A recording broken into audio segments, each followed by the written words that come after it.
BMC radio Malayalam വാർത്തകൾ നിങ്ങൾക്കായി അവതരിപ്പിക്കുന്നത് ഐമാക് കൊച്ചിൻ കലാഭവൻ. കലാവിദ്യാർത്ഥികൾക്ക് പ്രിയപ്പെട്ട ബഹ്റൈനിലെ കലാകേന്ദ്രം. കൂടുതൽ വിവരങ്ങൾക്കായി സന്ദർശിക്കൂ www.bahrainmediacity.com. നമസ്കാരം. BMC റേഡിയോ മലയാളം വാർത്തകളിലേക്ക് സ്വാഗതം. ഞാൻ ധനു കൃഷ്ണ. തവിട് വിലക്കയറ്റം, ചിക്കൻ, ഇറച്ചി എന്നിവയുടെ വിലവർധനയ്ക്കിടയാക്കുമെന്ന് കന്നുകാലി കർഷകർ. തവിട് വിലക്കയറ്റം മൂലം കന്നുകാലി കർഷകർക്കുണ്ടായ പ്രതിസന്ധി ചർച്ച ചെയ്യാൻ ചേർന്ന പാർലമെന്റ് കമ്മിറ്റി യോഗത്തിലാണ് കർഷകരുടെ പ്രതിനിധികൾ ഇക്കാര്യം ചൂണ്ടിക്കാട്ടിയത്. പാർലമെന്റ് അംഗം ഹിഷാം അബ്ദുൽ അസീസ് അൽ അവദിയുടെ അധ്യക്ഷതയിൽ ചേർന്ന യോഗത്തിൽ കന്നുകാലി വളർത്തുന്നവരുടെയും വ്യാപാരികളുടെയും പ്രതിനിധികൾ പങ്കെടുത്തിരുന്നു. ഗോതമ്പിന്റെയും ഗോതമ്പ് ഉൽപ്പന്നങ്ങളുടെയും വില വർദ്ധിച്ച സാഹചര്യത്തിൽ ബഹ്റൈൻ ഫ്ലോർ മിൽസ് കമ്പനി പല ഉൽപ്പന്നങ്ങളുടെയും വില വർദ്ധിപ്പിച്ചിരുന്നു. നേരത്തെ 50 കിലോ തവിടിന് 2.2 ദിനാർ ഉണ്ടായിരുന്നത് ഒറ്റയടിക്ക് 4.4 ദിനാറായി വർദ്ധിപ്പിച്ചത് കന്നുകാലി കർഷകർക്ക് തിരിച്ചടിയായിരിക്കുകയാണെന്ന് പ്രതിനിധികൾ ചൂണ്ടിക്കാട്ടി. രാജ്യത്തെ ഭക്ഷ്യസുരക്ഷ ഉറപ്പാക്കുന്നതിൽ വലിയ പങ്ക് വഹിക്കുന്ന കന്നുകാലി കർഷകരുടെയും വ്യാപാരികളുടെയും പ്രശ്നം അടിയന്തരമായി പരിഹരിക്കുന്നതിന് ആവശ്യമായ നടപടികൾ സ്വീകരിക്കുന്നുവെന്ന് പാർലമെന്റ് കമ്മിറ്റി വ്യക്തമാക്കി. ധാന്യപ്പൊടികൾക്ക് 35% മുതൽ 100% വരെ വില വർധന ബഹ്റൈൻ ഫ്ലോർ മിൽസ് കമ്പനി പ്രഖ്യാപിച്ചതാണ് പ്രതിസന്ധിക്കിടയാക്കിയത്. അംഗീകൃത ബേക്കറികൾക്കുള്ള സബ്സിഡി നിലനിർത്തിയിട്ടുണ്ടെങ്കിലും പൊതുവിപണിയിൽ മൈദയ്ക്ക് 2 ദിനാറിലധികം വില വർദ്ധിച്ചിരുന്നു. ഗോതമ്പ് വില ആഗോളതലത്തിൽ വർദ്ധിച്ചതിനാൽ വില വർദ്ധിപ്പിക്കാതെ മാർഗമില്ലെന്ന നിലപാടിലാണ് കമ്പനി. മാവിന്റെ വില വർധന റൊട്ടി, പേസ്ട്രികൾ, പിസ്സ, മധുരപലഹാരങ്ങൾ, കന്നുകാലി തീറ്റ എന്നിവയുൾപ്പെടെ നിരവധി ഭക്ഷ്യവസ്തുക്കളുടെ വില ഉയരാനിടയാക്കുമെന്ന വ്യാപക ആശങ്കയുണ്ട്. വില വർധന 3 മാസത്തേക്ക് മാറ്റിവെക്കണമെന്നും MP-മാർ ആവശ്യപ്പെട്ടിരുന്നു. വിമാനമാർഗം ഹെറോയിൻ കടത്തിയ പാകിസ്ഥാൻ സ്വദേശിക്ക് 15 വർഷം തടവ്. ഹൈക്രിമിനൽ കോടതിയാണ് ശിക്ഷ വിധിച്ചത്. കഴിഞ്ഞ ജനുവരിയിലാണ് 30 വയസ്സുകാരനായ ഇയാൾ വിമാനത്താവളത്തിൽ പിടിയിലായത്. എയർപോർട്ട് സുരക്ഷാ സംവിധാനങ്ങൾ കടന്നുവന്ന ഇയാളെ കസ്റ്റംസ് സംശയാസ്പദമായി പരിശോധിച്ചപ്പോഴാണ് 100ഓളം മയക്കുമരുന്ന് ക്യാപ്സ്യൂളുകൾ വിഴുങ്ങിയതായി കണ്ടെത്തിയത്. പ്രതിയെ സൽമാനിയ മെഡിക്കൽ കോംപ്ലക്സിലേക്ക് കൊണ്ടുപോയി ഹെറോയിൻ ക്യാപ്സ്യൂളുകൾ പുറത്തെടുക്കുകയായിരുന്നു. ഹെറോയിൻ ബഹ്റൈനിലുള്ള ഏജന്റിനെ ഏൽപ്പിക്കാനായി ഒരാൾ തന്നയച്ചതാണെന്നും പകരം പണം ലഭിച്ചതായും ഇയാൾ ചോദ്യം ചെയ്യലിൽ സമ്മതിച്ചു. പ്രതിയുടെ 15 വർഷത്തെ ശിക്ഷാ കാലാവധി പൂർത്തിയാക്കിയ ശേഷം നാട് കടത്താനും കോടതി വിധിച്ചു. ജൂലൈ 7-ന് മുഹറം 1 ഗോള ഗവേഷകൻ അലി അൽ ഹജ്രി വ്യക്തമാക്കി.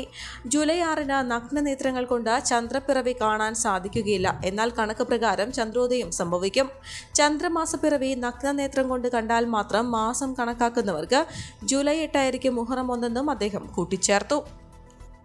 പാർലമെന്റ് അംഗം ജലീല അലവി അസൈദിന്റെ മകൻ അഹമ്മദിന് വാഹനാപകടത്തിൽ പരിക്ക്. ശരീരത്തിൽ പരിക്ക് പറ്റിയ അഹമ്മദിനെ ആശുപത്രിയിൽ പ്രവേശിപ്പിച്ചതായും ആരോഗ്യനില തൃപ്തികരമാണെന്നും MP അറിയിച്ചു.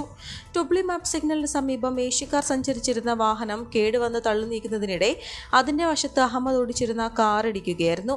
തൊട്ടുപിന്നിലുണ്ടായിരുന്ന കാറിൽ സഞ്ചരിച്ചിരുന്ന ഖത്തരി യുവാക്കൾ അഹമ്മദിനെ കാറിൽ നിന്നും പുറത്തിറങ്ങാൻ സഹായിച്ചു. ഉടൻ തന്നെ ആംബുലൻസ് എത്തി ആശുപത്രിയിൽ എത്തിക്കുകയായിരുന്നു. Voice of Alleppey Hamad town area committee Al Hilal hospital Hamad town ബ്രാഞ്ചുമായി ചേർന്ന് അന്താരാഷ്ട്ര യോഗാ ദിനമായ ജൂൺ 21-ന് മെഡിക്കൽ ക്യാമ്പ് സംഘടിപ്പിച്ചു.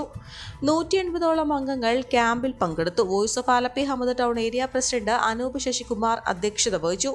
യോഗത്തിൽ voice of Alleppey Hamad town area coordinator Santhosh Babu സ്വാഗതം ആശംസിച്ചു. വോയിസ് ഓഫ് ആലപ്പി രക്ഷാധികാരി ഡോക്ടർ PV ചെറിയാൻ ക്യാമ്പ് ഉദ്ഘാടനം ചെയ്തു. President Sibin Saleem, joint secretary Joshy Neduvelil, Deepak Thanal, Reshmi Anoop, hospital head Pyarelal, Gokul Krishnan എന്നിവർ ആശംസാ പ്രസംഗം നടത്തി. ഏരിയ എക്സിക്യൂട്ടീവായ അനീഷ് പുഷ്പാങ്കതൻ, സാരംഗ് രമേശ് എന്നിവർ നേതൃത്വം നൽകി. ക്യാമ്പിൽ പങ്കെടുത്ത എല്ലാവർക്കും area vice president Haridas Pallippad നന്ദി അറിയിച്ചു. കോഴിക്കോട് ജില്ലയിലെ അത്തോളി സ്വദേശിയും പൊതുപ്രവർത്തകനുമായ ലിബീഷിന്റെ മകന്റെ ഹൃദയ സംബന്ധമായ ചികിത്സാ സഹായാർത്ഥം IYCC ബഹ്റൈൻ ദേശീയ കമ്മിറ്റി സാന്ത്വന സ്പർശം പദ്ധതിയുടെ ഭാഗമായി സ്വരൂപിച്ച തുക NSU general secretary KM Abhijith, IYCC Bahrain executive അംഗം അൻസാർ TA എന്നിവർ അത്തോളിയിൽ നടന്ന ചടങ്ങിൽ കൈമാറി. ചടങ്ങിൽ അത്തോളി ഗ്രാമപഞ്ചായത്ത് president Bindu Rajan, Congress block president Jaisal Atholi, മണ്ഡലം വൈസ് പ്രസിഡന്റ് VTK ഷിജു എന്നിവർ സന്നിഹിതരായിരുന്നു. ജീവകാരുണ്യ പ്രവർത്തനങ്ങൾക്ക് IYCC എന്നും മുൻഗണന നൽകുന്ന പ്രവർത്തനങ്ങളുമായാണ് കഴിഞ്ഞ 11 വർഷക്കാലവും മുന്നോട്ടു പോകുന്നതെന്ന് IYCC Bahrain president Shibin Thomas, general secretary Ranjith Mahi, treasurer Benzy Ganiyod, charity convener Saleem Abu Thalib എന്നിവർ അറിയിച്ചു. 13 വർഷത്തെ പ്രവാസ ജീവിതം അവസാനിപ്പിച്ച നാട്ടിലേക്ക് മടങ്ങുന്ന കനോലി നിലമ്പൂർ കൂട്ടായ്മയുടെ മുൻ ട്രഷററും എക്സിക്യൂട്ടീവ് അംഗവുമായ തോമസ് വർഗീസ് ചുങ്കത്തലിന് കൂട്ടായ്മയിലെ അംഗങ്ങൾ യാത്രയയപ്പ് നൽകി. തോമസിന്റെ പ്രവർത്തനങ്ങൾക്കുള്ള ഉപഹാരം president Shabeer Mukkan, general secretary രജി ഷാർപ്പി എന്നിവർ കൈമാറി. ചടങ്ങിൽ അൻവർ നിലമ്പൂർ, മനു തറയത്ത്, ഷിബിൻ തോമസ്, സുബിൻ മുത്തേടം എന്നിവർ സന്നിഹിതരായി. പ്രവാസികളായ ആയിരക്കണക്കിന് യാത്രക്കാരെ പ്രതികൂലമായി ബാധിക്കുന്ന ഉപഭോക്തൃ വികസന ഫീസ് വർധന പിൻവലിക്കണമെന്ന് ബഹ്റൈൻ നവകേരള ആവശ്യപ്പെട്ടു. അന്താരാഷ്ട്ര യാത്രക്കാർക്കുള്ള ഫീസ് ആഭ്യന്തര യാത്രക്കാർ നൽകുന്ന തുകയുടെ ഇരട്ടിയായി വർദ്ധിപ്പിച്ചത് പ്രവാസി മലയാളി സമൂഹത്തിന് വൻ ബാധ്യതയാകും. സീസൺ സമയത്തുള്ള യാത്രാക്കൂലി വർധനയും സർവീസുകളുടെ കൃത്യതയില്ലായ്മയും മൂലം വലയുന്ന പ്രവാസികൾക്ക് മേലുള്ള മറ്റൊരു പ്രഹരമാണിത്. വിമാനത്താവളങ്ങളുടെയും അനുബന്ധ സേവനങ്ങളുടെയും തുടർച്ചയായ സ്വകാര്യവൽക്കരണം വിമാനയാത്രാ ചെലവ് വർദ്ധിപ്പിക്കുകയും സാധാരണക്കാർക്ക് താങ്ങാവുന്നതിലപ്പുറമായിരിക്കുന്നു. വ്യോമയാന മേഖലയിലെ കോർപ്പറേറ്റ് അനുകൂല നയത്തിന്റെ ഭാഗമായി ആദ്യം തിരിച്ചടി നേരിടുന്ന ഒന്നായി തിരുവനന്തപുരം വിമാനത്താവളവും അതിലൂടെയുള്ള യാത്രക്കാരും മാറുകയാണെന്നും പ്രസ്താവനയിൽ പറഞ്ഞു. ബഹ്റൈനിൽ സന്ദർശനത്തിന് വന്ന സൗദി പ്രവാസിയായ ആലപ്പുഴ സ്വദേശി നിര്യാതനായി. ആലപ്പുഴ കൊമ്മാടി സ്വദേശി അരുൺ രവീന്ദ്രനാണ് മരിച്ചത്. ഹോട്ടലിലെ സ്വിമ്മിംഗ് പൂളിൽ വെച്ചുണ്ടായ അപകടത്തിലാണ് മരണം. സൗദി റിസായത്ത് ഗ്രൂപ്പിലെ നാഷണൽ കോൺട്രാക്ടിംഗ് കമ്പനിയിലെ ഹെൽത്ത് ആൻഡ് സേഫ്റ്റി മാനേജറായി ജോലി ചെയ്യുകയായിരുന്നു. സൗദിയിൽ നിന്ന് സുഹൃത്തുക്കൾക്കൊപ്പം സന്ദർശനത്തിന് വന്നതായിരുന്നു. അൽക്കോബർ നവോദയ സാംസ്കാരിക വേദി യൂണിറ്റ് അംഗമാണ്. ഭാര്യ ഐശ്വര്യ, 2 കുട്ടികൾ. പിതാവ് രവീന്ദ്രൻ, മാതാവ് പരിമിള. 2 സഹോദരിമാരുണ്ട്. മൃതദേഹം നാട്ടിൽ കൊണ്ടുപോകുന്നതിനുള്ള നടപടിക്രമങ്ങൾ ICRF സഹായത്തോടെ ചെയ്യുന്നു.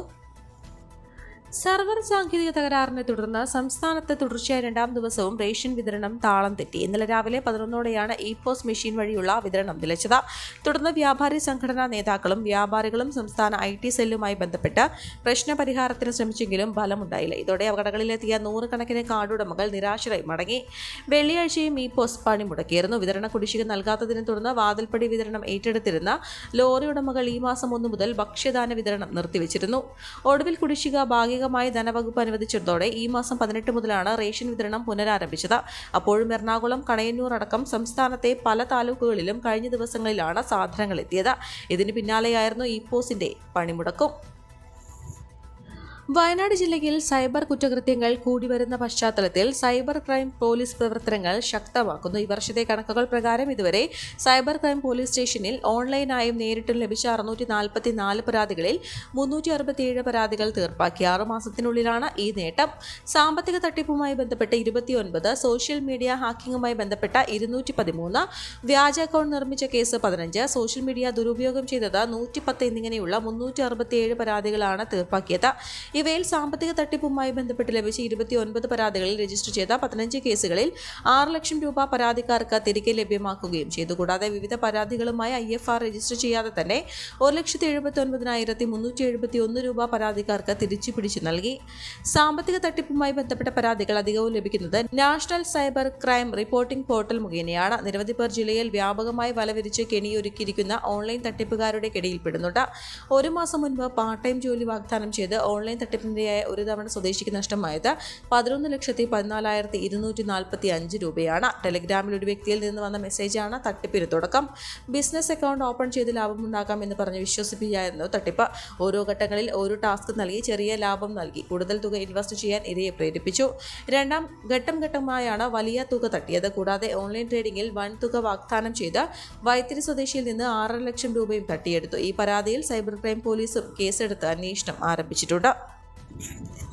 അടുത്ത 24 മണിക്കൂർ വടക്കൻ കേരളത്തിൽ ശക്തമായ മഴയ്ക്ക് സാധ്യതയെന്ന് കാലാവസ്ഥാ നിരീക്ഷണ കേന്ദ്രം. കോഴിക്കോട്, കണ്ണൂർ, കാസർഗോഡ് ജില്ലകളിൽ യെല്ലോ അലർട്ട് പ്രഖ്യാപിച്ചു. കഴിഞ്ഞ ദിവസം കണ്ണൂർ 7 സെന്റിമീറ്ററും വൈത്തിരി, ആറളം എന്നിവിടങ്ങളിൽ 6 സെന്റിമീറ്ററും പെരിന്തൽമണ്ണ, പിണറായി, ആനക്കയം 5 സെന്റിമീറ്റർ മഴയും രേഖപ്പെടുത്തി. അതേസമയം കേരള തീരത്ത് മത്സ്യബന്ധനത്തിന് തടസ്സമില്ലെന്നും ലക്ഷദ്വീപ്, കർണാടക തീരങ്ങളിൽ മത്സ്യബന്ധനത്തിന് പോകാൻ പാടില്ലെന്നും കേന്ദ്ര കാലാവസ്ഥാ വകുപ്പ് അറിയിച്ചു. ഈ വാർത്തയോടുകൂടെ BMC റേഡിയോ മലയാളം വാർത്തകൾ സമാപിക്കുന്നു. നന്ദി, നമസ്കാരം.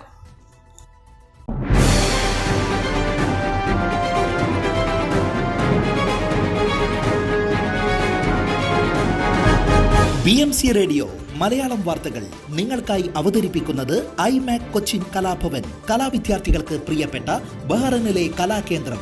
കൂടുതൽ വിവരങ്ങൾക്കായി സന്ദർശിക്കൂ www.bahrainmediacity.com.